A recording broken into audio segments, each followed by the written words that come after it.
Okay, Kelsey. You want to start with a question? Go right ahead. Sure. Okay. So back on 8.4, number 13.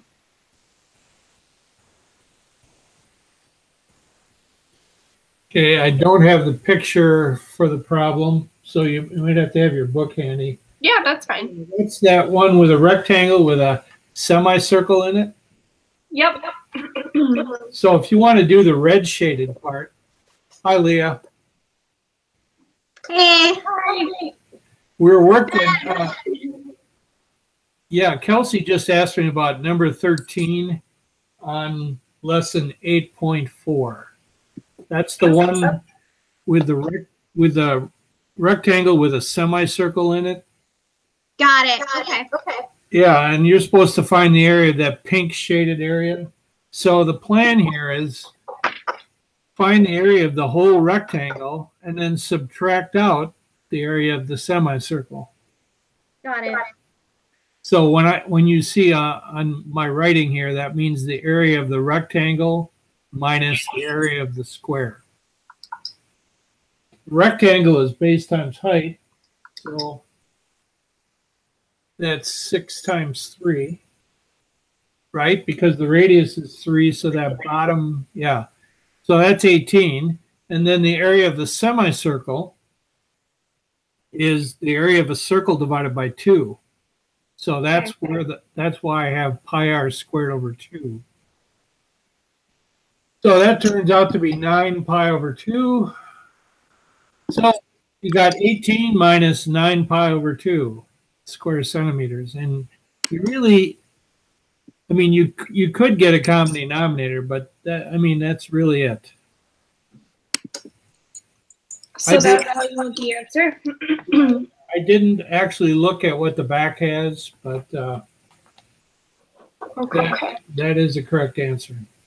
Okay, because I think I was solving pi and actually having my answer for the semicircle is 14 centimeters. Yeah, okay, so in other words, you rounded it off to 3 what? Well, the semicircle I just did, it was like 14 centimeters. But I mean, what are you using for the value of pi? Just the pi button on my calculator. Oh, so that probably has a number of digits in it.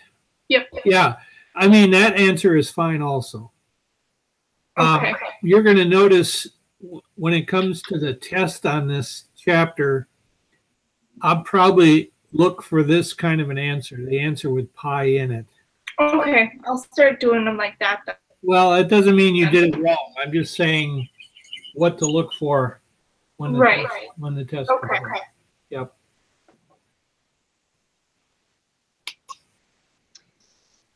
So was 33 and 35 the numbers that need to go in our book based on the notes that you have?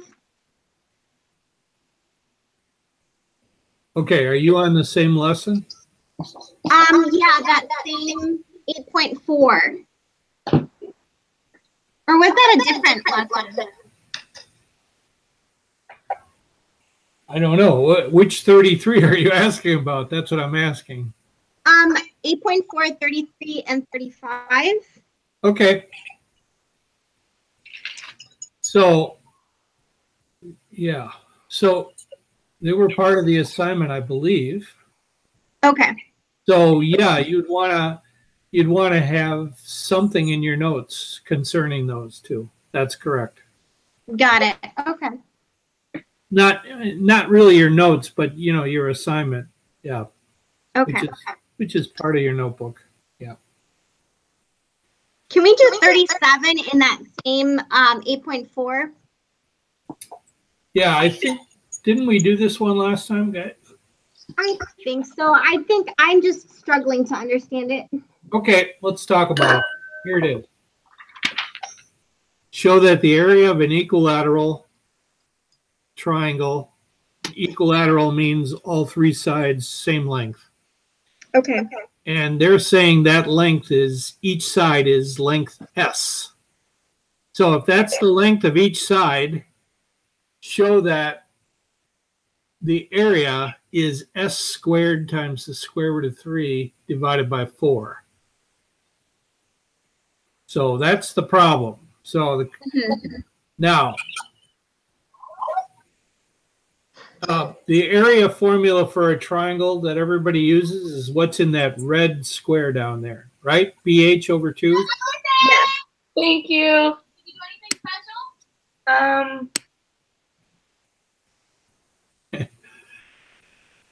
Anyway, BH over 2 is the area of the rectangle. Okay. So the side length is S2 square root of 3 over 4. So that would be what the one side is, right? Or no? What? The square root of 3 over 2. Well, yeah, that it took me a while to get there, though. So the bottom with S on all three sides, I used the Pythagorean theorem to find the height. Why did I need the height? Because my formula has height in it. So that's what I did in the box. I used the Pythagorean theorem. I took 1/2 of this original triangle, split it in half with a height, and I used, all right, one leg, h squared, plus the other leg, s over 2 squared, equals the hypotenuse, s squared. So that's that top line right here. Okay, where's the s over 2 from? Sorry. Okay, this bottom length is s, but when you bring the height down, it cuts the base in half. Got it. And so the original length of that was s. The length of it now is s over 2. Okay. So that's where that came from. So anyway, the rest of this stuff in the black box is me solving for h. Okay. So first I squared, what's s over 2 squared? Well, it's s squared over 4. Then I subtracted s squared over 4 from both sides. And then last, I took the square root. So there's my h, square root of 3 over 2 times s. But that's not the end of the problem. Now I have the height. Now I can come back to this red rectangle, and I can plug in that square root of 3s over 2 for the height. What's the base? Well, that was the whole bottom, s. And that's got to be divided by 2. So if you put all of that together, simplify it, you get what's in the black circle. And that's basically, if you look up at the top, that's what we were supposed to prove. S squared times the square root of 3 all over 4. Now, I maybe went too fast. So any part of that you want me to, let me know.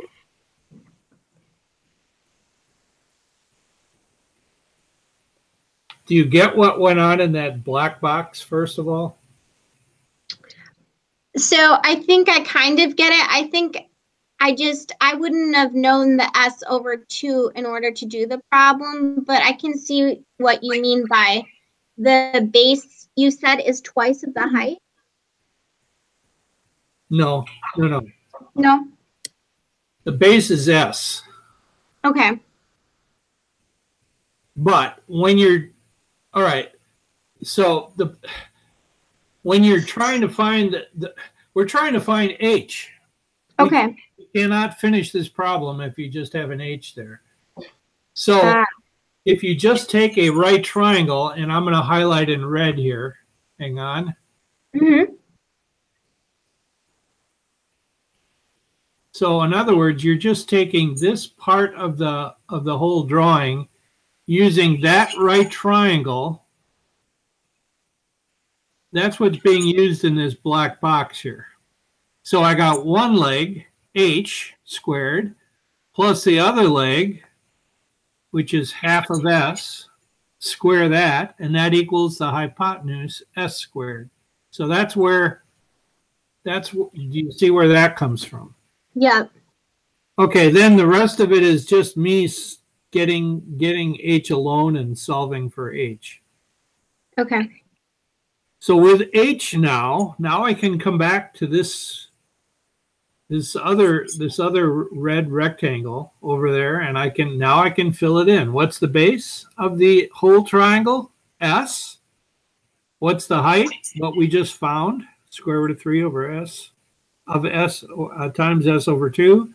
Base times height divided by 2.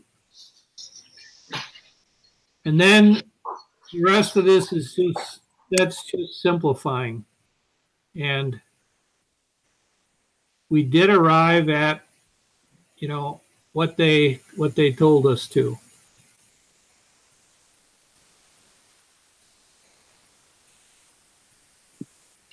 So, on the second line in the black box, how did you get S squared over 4? when you take S over 2 and square it, you have to square the top and the bottom. Okay. S squared is S squared, and 2 squared is 4. Okay.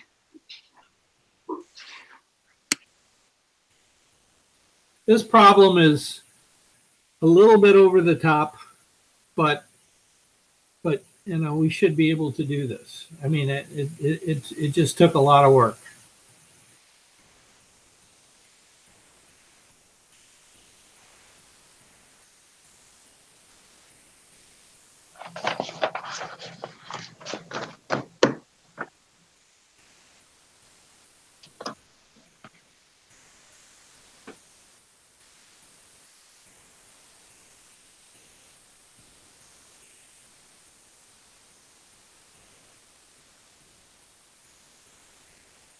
Do you guys see? You see where this came from?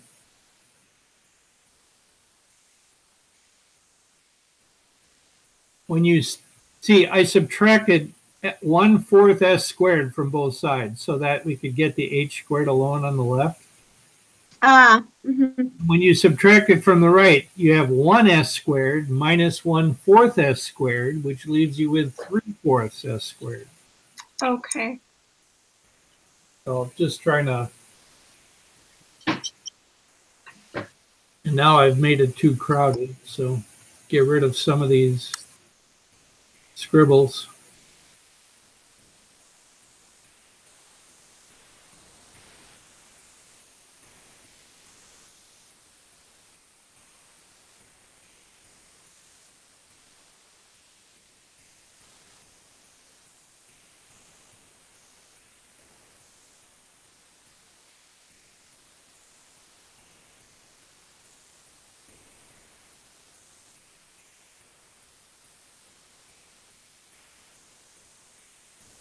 So, Leah, do you see it, or?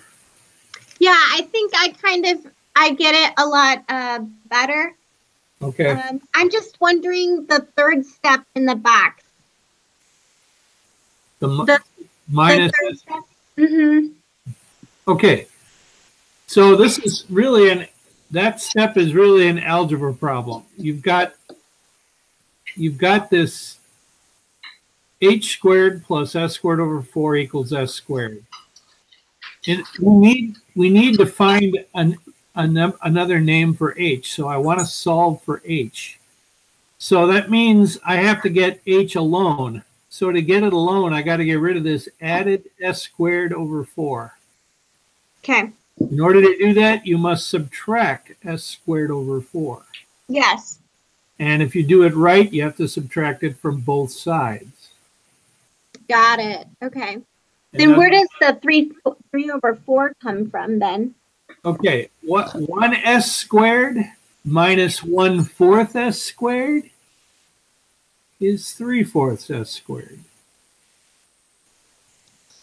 You know, here you got 1 apple minus 1/4 of an apple is 3/4 of an apple. Got it. Okay.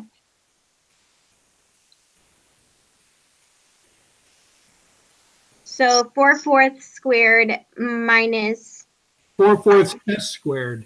Yeah. Okay. So it comes to 3/4 squared. Think of this as 4/4 S squared. That's a good way to look at it. Yep. Got it. Which is a fancy name for 1 S squared. Yes. That's a good way to look at it.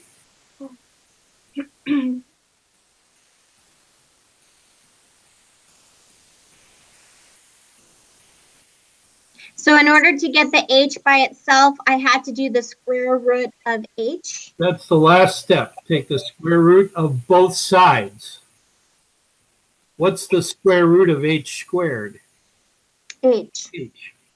And on the right, what's the square root of s squared? S. What's the square root of 3/4? Square root of 3. 3 over, and the square root of 4 is 2. Yep. So I know that was kind of a, yeah, kind of pushed hard on algebra, even though we haven't really had algebra. So again, that's another reason this is a bit over the top. This course, we didn't do that. We didn't do much algebra in this course. So the guy who wrote the book said, all right, let's give it a try. It's a little bit hard, but I thought it was worthwhile going through it.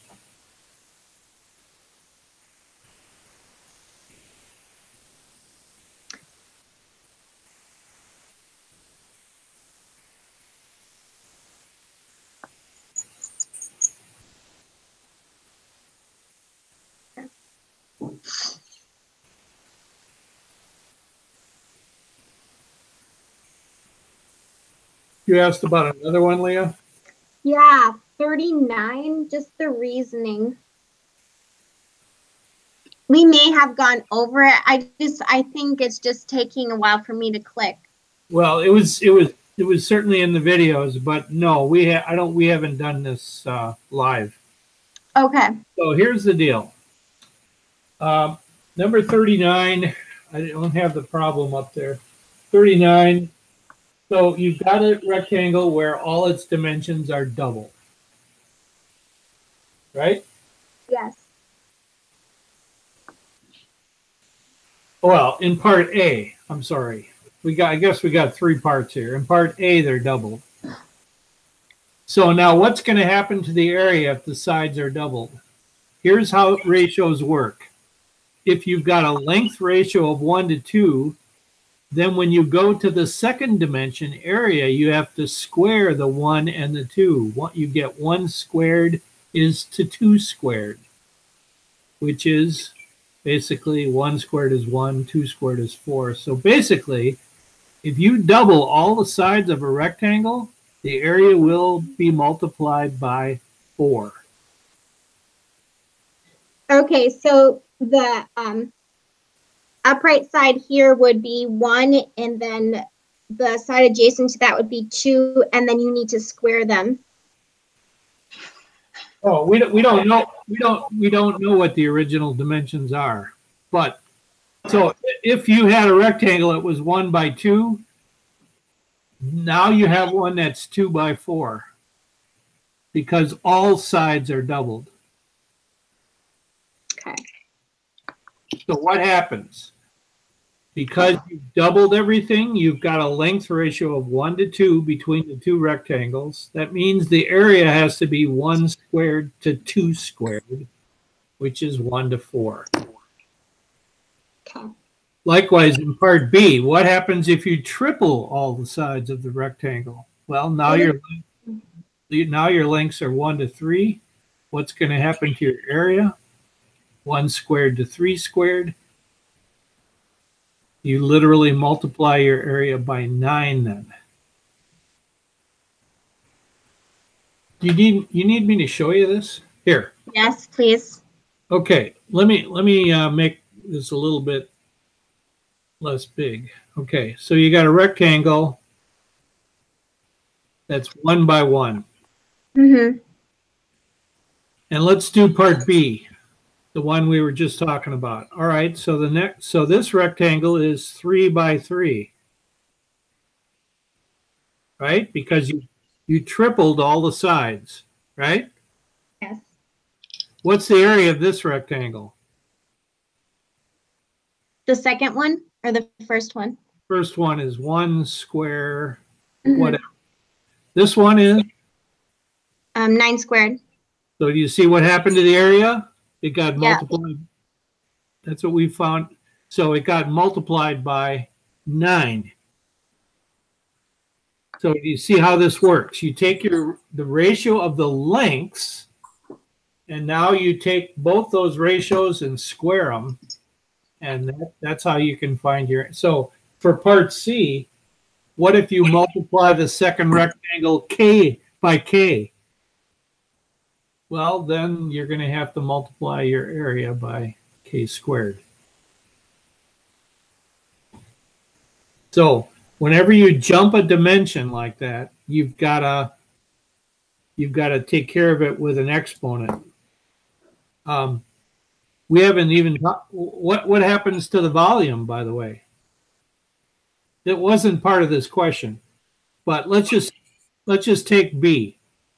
If one rectangle was 3 times as big as the other, and it was a cube, how much bigger is the cube area than the big one than the little one? 9 times. Well, it's 1 instead of 1 squared to 3 squared. Now it's 1 cubed to 3 cubed. Yeah. Mm-hmm. And what's 3 cubed? 3 cubed would be 927. That's correct. So just taking it another dimension. That wasn't part of the problem, but that's a similar type question. Okay.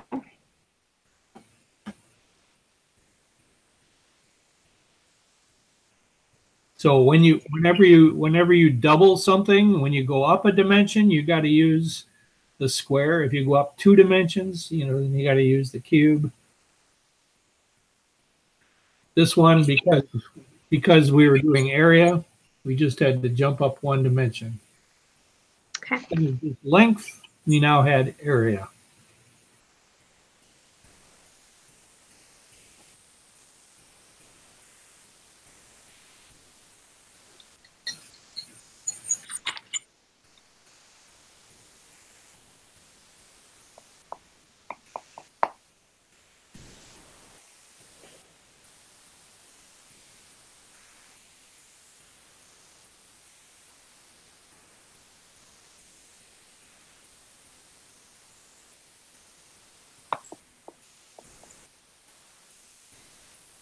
Can we do 43 real quick?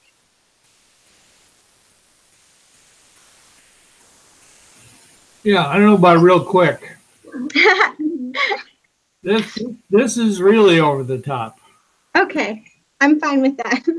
Okay, so this is gonna be a little bit messy. Okay. See if I can. I can't get rid of any of the. I got too many marks on there already.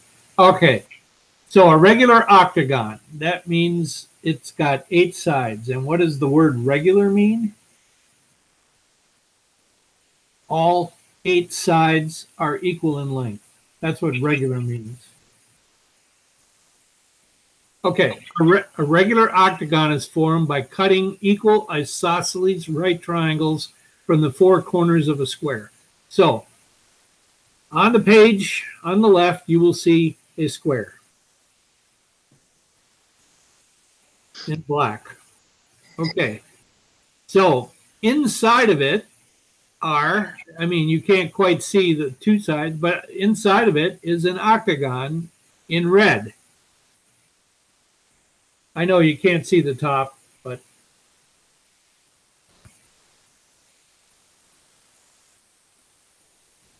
there's also a side there, and there's a side down here, and there's a side there. Do you see how we have 8? 1, 2, 3, 4, 4.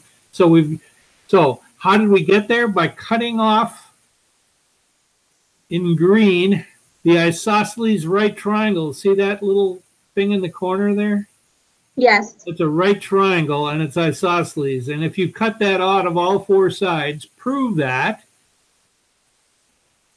S, which is the triangle length size, that this is what you're going to get for that's the relationship between S and A. A is the length of each side of the square. So, all right, so now in the picture, let's go up in the top left corner. Take one of those little triangles. each of those little sides that's equal is S. S and S. Can you tell me how long the side of the that red hypotenuse is? C squared equals A squared plus B squared. So, yeah. And so I did that right here.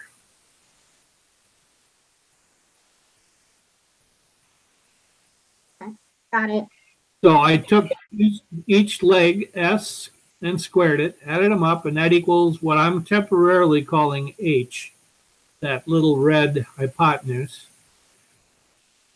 And 1s squared plus 1s squared is 2s squared. And if I take the square root of both sides so I can get another name for H, I get the square root of 2 times S. Now, where did you get the 2s squared from? Was that from the problem in the words? Or? No, that's just s squared plus, what's 1s squared plus 1s squared? 2s squared. Ah.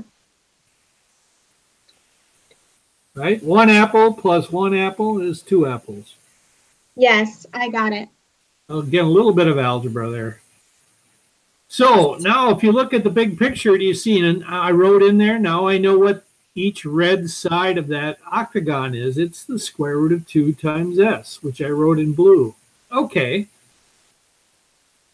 So now let's take this whole side on the left. We know that's A because the book said the side of the square was A. And it's also equal to S plus the square root of 2 times S. You know, here's the S. Sorry, I'm running out of colors.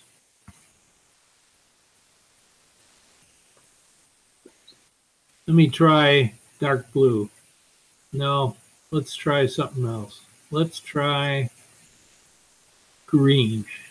Okay, so here's S plus another S down here, plus the red, which is square root of 2 times 3. I'm sorry, square root of 2 times S. And if you add those three up, you should get A. So that's what I wrote right here. I said if you take S plus the square root of 2S, that should equal A. Now you see we have a relationship between S and A. Okay, now the thing is you got to solve that for S, which is, again, over the top, but I did it down here. It's a bunch of algebra on the bottom. And look over here, and I got it. But, yeah, that's extra credit. So, I mean, if you have worked on it in your notebooks, I'm pretty happy about that. Even if you haven't arrived. So that's over the top. But again, I'm glad you asked about it because it's good.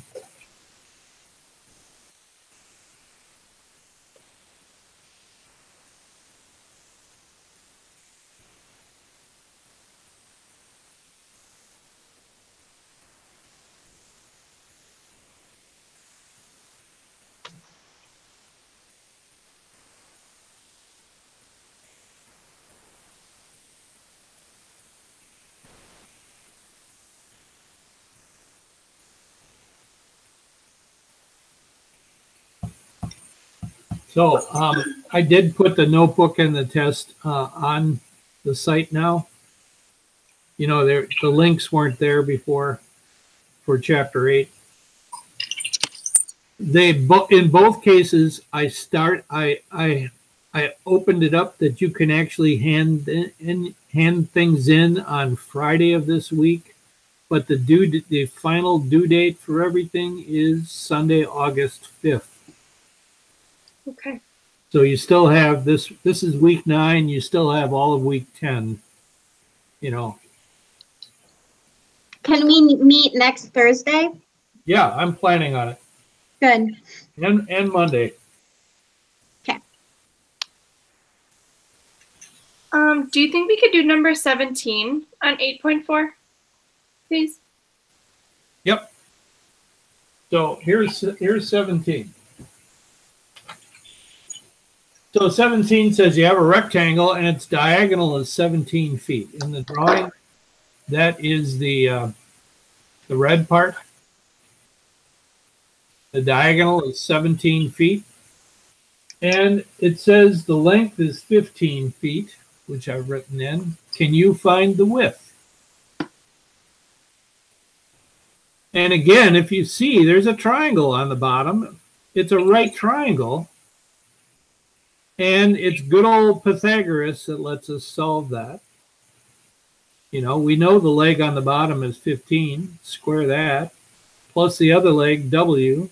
We don't know that. Squared. Equals the hypotenuse squared. And from that, you can do a little bit of algebra and find out that the width of this has to be 8 feet. I don't know what I did with that one. I Yeah. think, I added 15 squared plus 17 squared. I added the 15 and 17 to make it 32. Then I squared it. So I should have subtracted it. The 17 is the hypotenuse, so that has to be the result. Yeah. Right. Yeah. Gotcha. Okay. That makes sense now. Yeah. So is the answer 8 feet squared, or what is that little one is? Does that mean like 8 prime or? That's a symbol. That's an apostrophe, and that's a shortcut that's often used for feet. Got it. I could have written 8FT. That would have been fine too. You know, FT period. Yeah, that's a foot mark. By the way, that's why you have one of those by 17 too. In the drawing. In my drawing. You know, right up here I've got a 17 apostrophe. Yeah. That'd be 10 feet.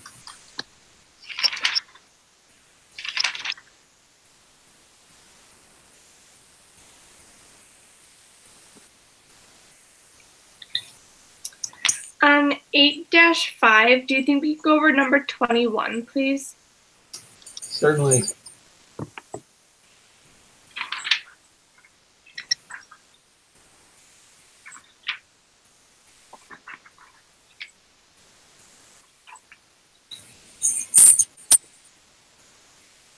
Okay. I don't know why I was confused with using the B times H when finding the volume, so I was just using the one from the book. Well, that's fine. I was trying to simplify things. That just means the area of the base, the capital B. Gotcha. So, let me get the problem down here. 21.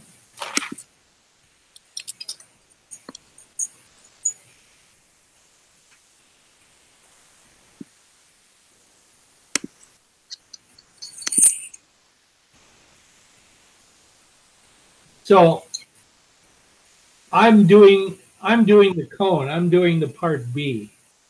Okay, that's fine. Yeah. So the volume of a cone is 1/3 capital BH. If you use my formula, you'll see that it's the same formula that's in the book. It's just that mine is shorter to remember. But of course, if you're going to use capital B like I did, you have to know what is the B? What is the base? Oh, the base of a cone is a circle. And what is the area of a circle? Pi r squared. So if you look at my formula, you will notice that right there is pi times 5 squared. Do you see that underlined? Yep. And 5 is the radius of the circular base. So anyway, okay, so 1/3 times the area of the base times the height, and the height was given to be 9. Okay.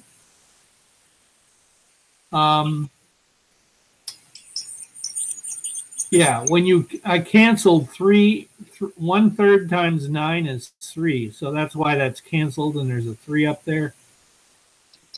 So you actually have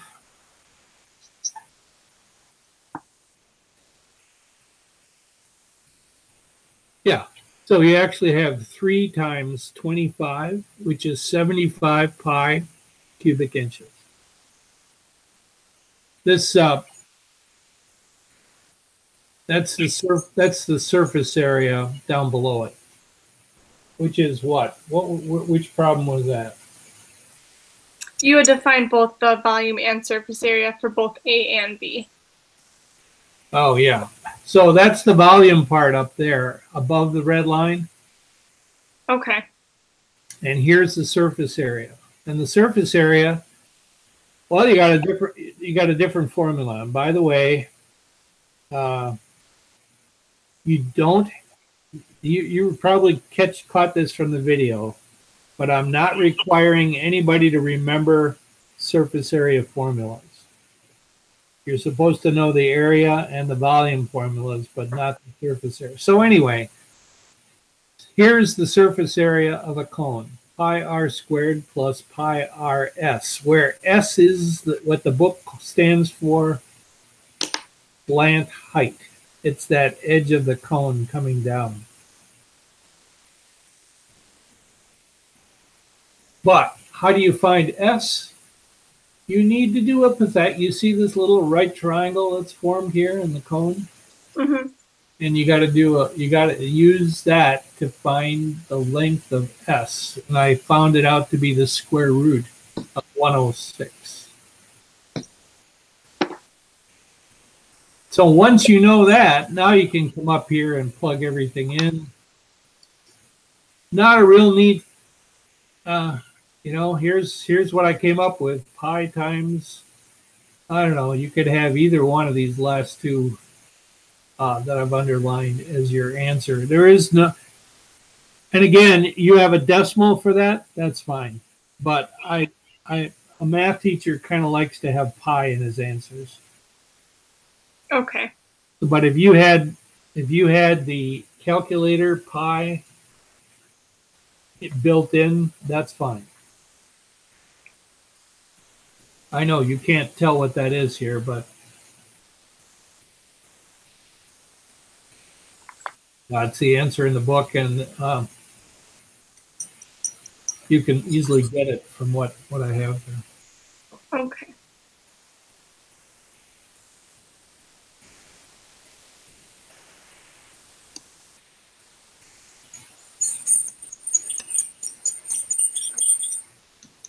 So is the answer going to be pi 25 plus 5 square root of 106 inches squared? Yeah, as long as that 25 plus 5 times the square root of 106 is in parentheses. Okay. So it has to be separated. The one above it, you can see, is the same thing without the pi taken out. So this answer is just as good, this one right here. Okay. These are, either one of those is fine.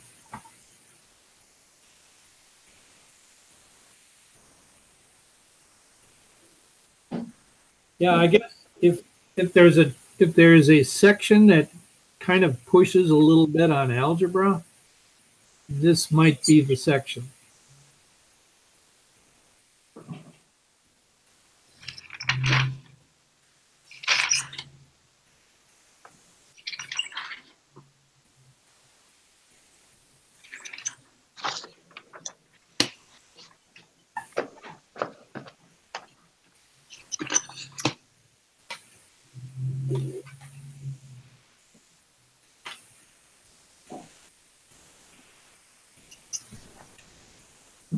Do you think we could also do number 35B on this one, on this section? Yep. Okay. I don't know if I have B. Oh, yeah. Yeah, okay. So let me explain. What I normally do when people are in my class, if we had a physical class where we came to it, what I do is I hand out the answers to this one. Oh, okay. But I'll show you. Here, So here's B. Let's see. What's 35B?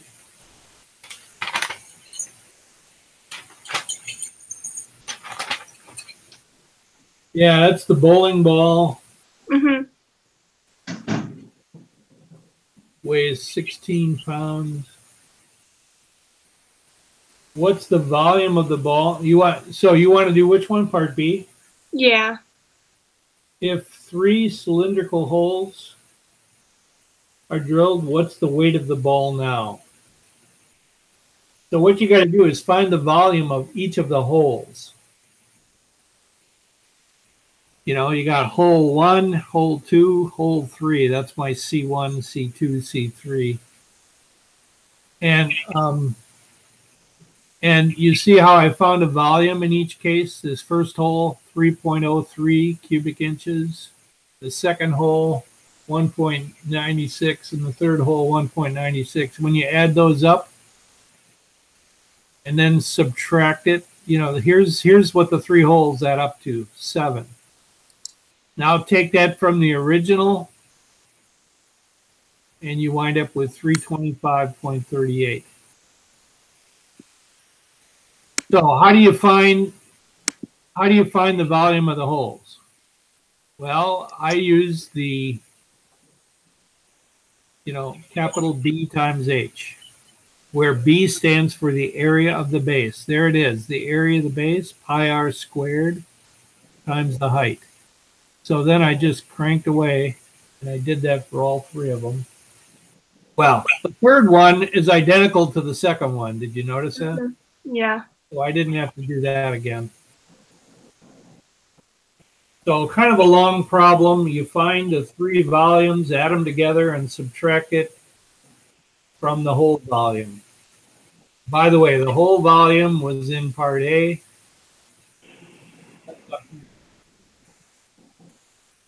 So B combines, you really had to know part A first. Mm-hmm. The volume of the whole ball is up there. That's a sphere is what, 2/3 capital BH, if you use my formula.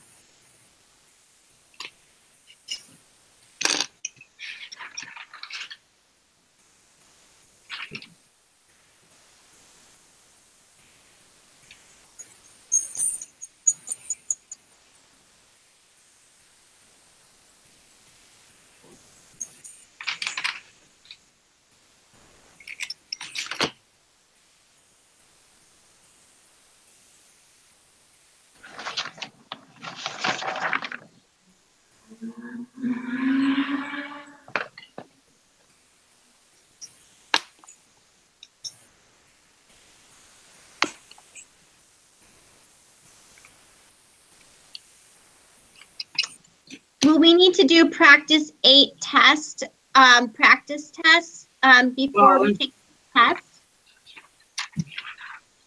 I mean, the whole idea of taking that is that'll get you better prepared for the test. Okay. So, I mean, technically, I'll be honest too. If I find it in your notebook, it gives a boost to your notebook grade. But okay. But technically, it's not mandatory. So you got 2 things it should help you with: your notebook grade, and it should help you with the test, get you ready for the test. So it's highly recommended. Yes, highly. So, whether or not you're ready for that, I would say that would be a great thing to ask questions about maybe next Thursday or Monday.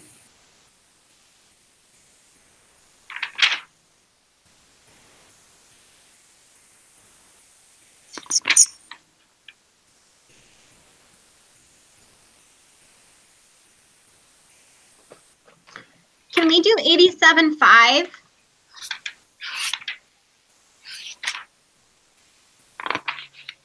What's 87.5? Mm-hmm. I don't know. No, I don't know what you mean. 87.5. Okay, I only got half of your audio that time. Try that again. My computer is being weird. It's going in and out. 8.7, number 5.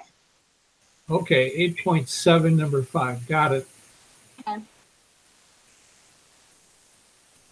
Thank you. Let's see if I have it here.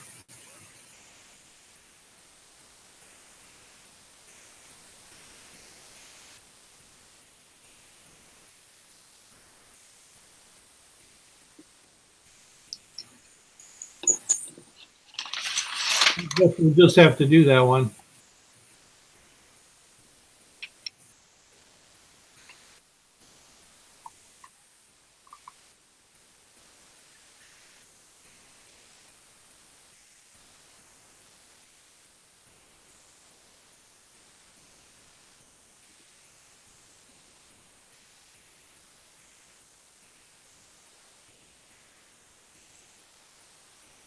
Okay, let's see. What do we have for 8.7, number 5?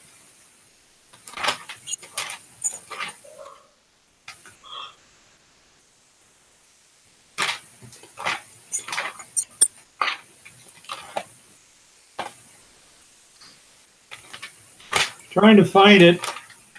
Okay, got it. Oh yeah, the snowflake problem. Okay. So do I have a snowflake here we can look at?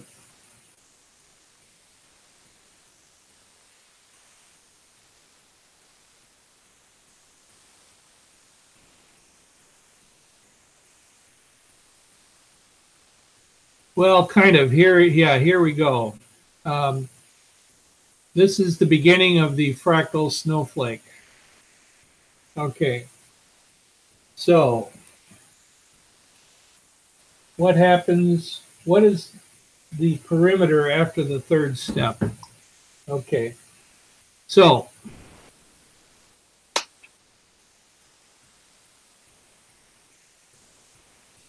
I'm thinking the first step is this one where that I have a 1 above it. A 1 above it. The second step is the one under the 2, and the third step is this one. Okay. So now let's think this through. Okay. So when you're at this stage, you guys, do you know what I mean by the here? Let me. Okay, I don't know how much of. Let me start over. Okay, how does this fractal work? The rules say you start with this triangle that you see here. Okay, so you got a side of the triangle sitting in front of you. Then you divide it into thirds.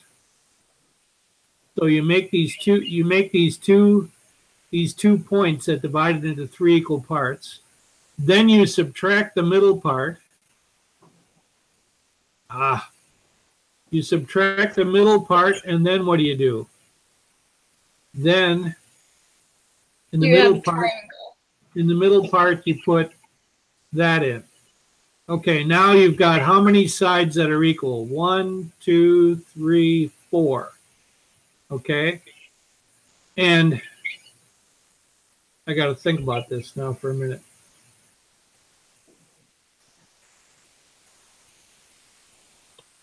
So each side, if this side was originally S, what's the length of the side above it? Well, it's 1/3 plus 1/3. It's 4/3. It's, you know, this is a third.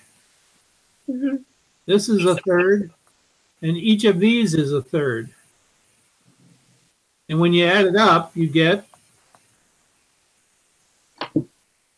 4/3. So each side of this thing is going to be 4/3, or in other words, 1 1/3 the size of the original. So in number 5, it says, what's the perimeter after the first step? Well, it's going to be 4/3 of the original perimeter.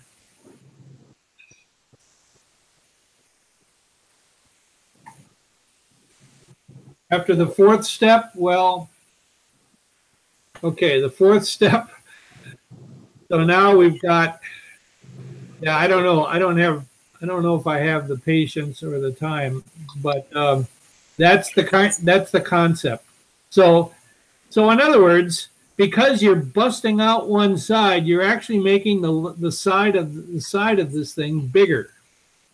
Because now you've got 1/3, 1/3, 1/3, you've got 4 times 1/3 or 4/3. Does that make any sense? Yes. So the weird thing about a fractal is,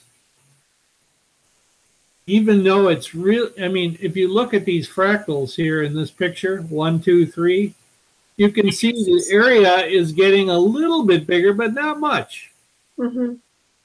But the perimeter is going to keep growing based on what we just learned. So even though you see how the sides are getting fuzzier and fuzzier, you've got all these little indentations that are going to keep bumping out, and the perimeter is going to get longer and longer and longer. So we've just shown in the first step, the original side of the triangle was S. After you do your first step, your little bump out, it's now longer. It's 1 1/3 S. And then the next step, we'd have to bump each one of these up. Here, I guess let me get started on it. All right, so I'm going to make this bigger. So now, let's see, how can I do this? I'm trying to think of a way to practically do this with this drawing.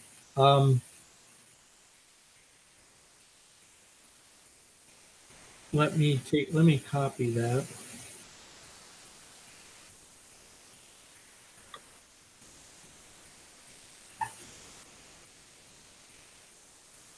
So that right there is a complete first step, right? Yeah, well, it's only one side of the triangle, but yes. Right. Okay. So now, in the next step, what you're going to do is, let me get this out of the way.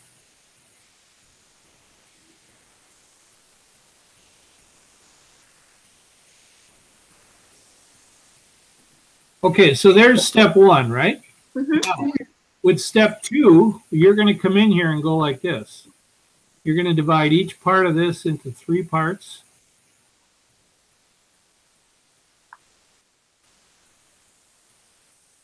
And you're going to bump the middle part out so it looks like this.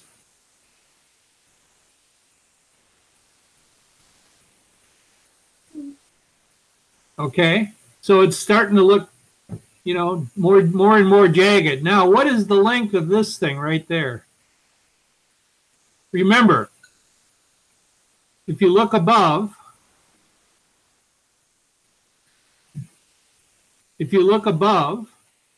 that whole side was 1/3. But now what we've got now, this is 1/9. Does everybody see that? Mm-hmm. And now the question is, how many 1/9 do you have? 1, 2, 3, 4, 5, 6, 7, 8, 9, 10, 11, 12, 13, 14, 15, 16. You've got 16 ninths. So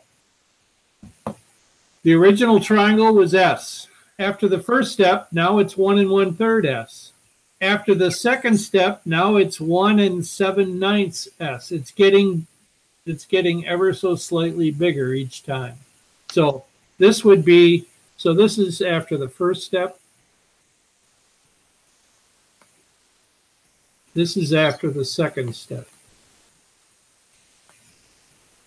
Sorry, that's kind of crude, but That's okay. that's what's going on. And then, of course, you could bump that out again. And now you take 1/9 and divide it into thirds. Now it's going to be 1/27. And you're going to have more sides. So you got to count them all up. And you see how basically it's getting, you know, here, one, just to compare. I'm going to do one more thing here. So after the first step, it's 4/3 S, right? Mm-hmm. In what is that in decimal form? 1.33 S. Okay. What's 16/9? You got a calculator there? 1.77. You see how it's getting, so it was in the beginning, it was 1s. Mm-hmm. Now it's 1.33s after the first step. After the second step, it's 1.77. You see how it continues to get a longer perimeter. So that's the weird thing that goes on with a fractal. So even though the fractal does not really get substantially bigger, its perimeter does get bigger. Is there a way, instead of drawing it, to find it out as a pattern?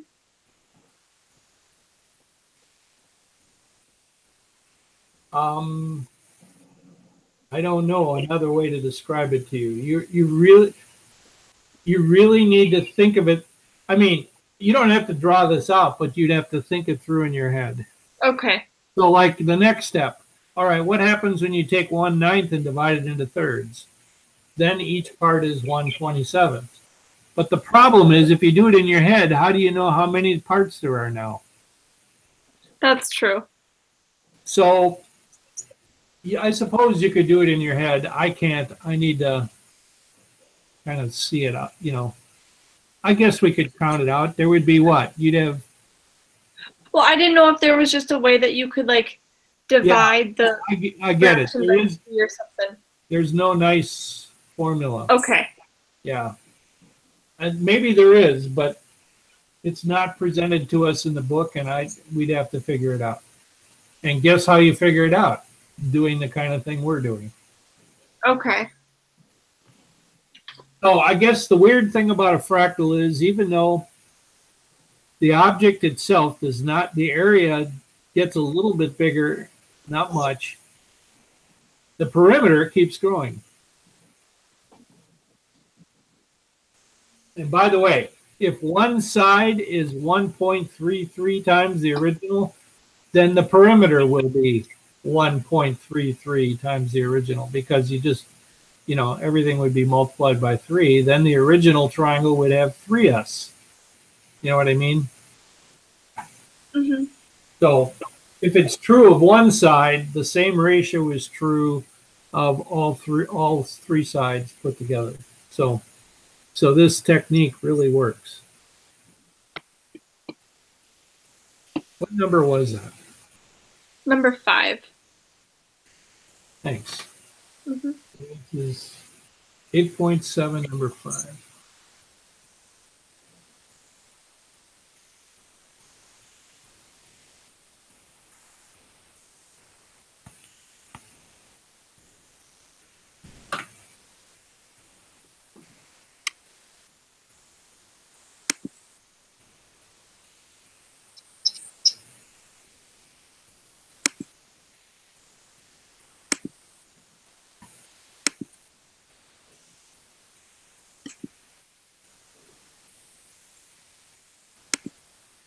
Wow, we're having so much fun. We pretty much blasted through an hour here. Oh, wow. Yeah, those problems you picked are really good ones. You guys, I can tell you're good students. You picked good questions. Thanks. Thanks. I mean, that's pretty obvious. And those really needed explanation. They're longer in nature. And Mm-hmm. yeah. So I didn't mean to shut you off by saying that we've gone through an hour. Did you have some more you want to go through? Could we do 8 on 8.7? Okay.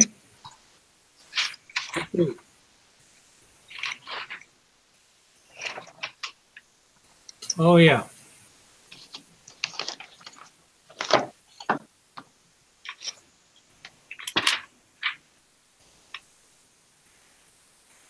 So here's the situation, I think. Let me just read it. Consider a square, side 1 inch. Note that the smallest number of complete squares you can divide the starting square into is 4.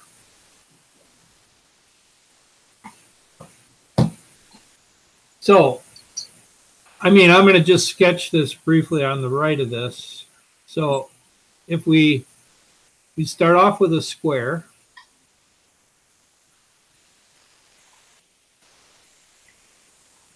and the smallest number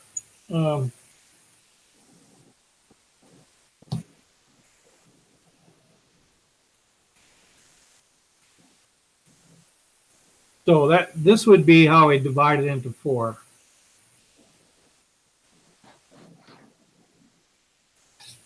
Kind of crooked, but just by drawing 2 lines, we now have 4 squares, right? Mm-hmm.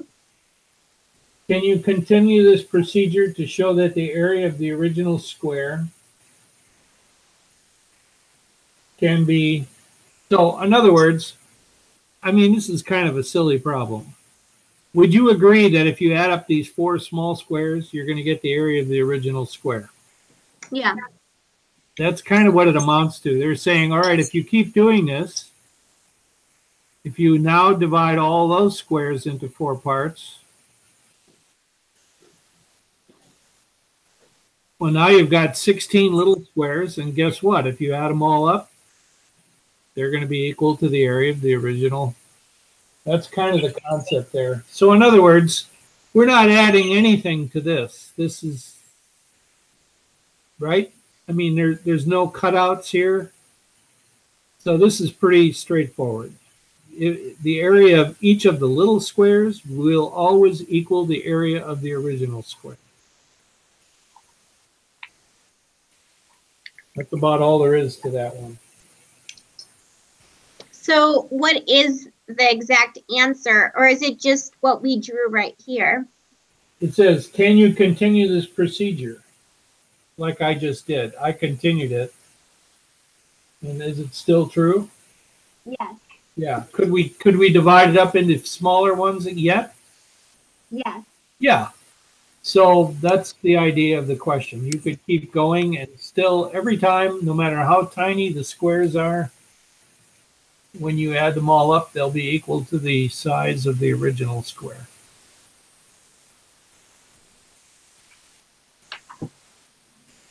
So it says, can you continue this procedure? Yes.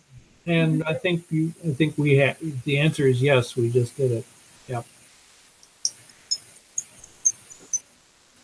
So that's the idea on number 8.